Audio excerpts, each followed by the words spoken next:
এই গল্পে আমি অজ্ঞান, নীরব, অসহায় এক ব্যক্তি। আমাকে বাঁচানোর জন্য জঙ্গলের বাঘ আমাকে নদীর পাড়ে নিয়ে গেল।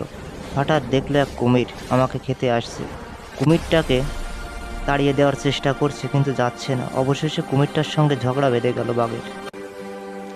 আমাকে নিয়ে নদী পার হচ্ছে। এমন সময় বাঘের কি একটা আশঙ্কা হলো, সে আমাকে নিয়ে আবার ফেরত আসছে। আমাকে পাড়েই রাখতে সে দেখে মামা হাজির। সিংহ মামা এসে আমাকে খেতে চায়। বাঘের সঙ্গে পরামর্শ হচ্ছে, মনে হয় আমাকে খাবে, কিন্তু বাঘ দিতে রাজি না। অবশেষে বাঘের সঙ্গে সিংহের লড়াই বেঁধে গেল, ভীষণ আকারে যুদ্ধ বেঁধে গেল। আমাকে দেবেই না খেতে, কোনো ফায়দা লুটতে পারছে না। অবশেষে সিংহ চলেই গেল।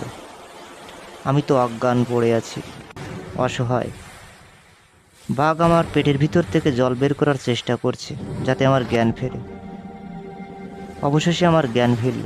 আমি তাকিয়ে দেখি জঙ্গলের বাঘ। আমি তাকে জড়িয়ে ধরলাম। ভালোবাসা এমনই হয়।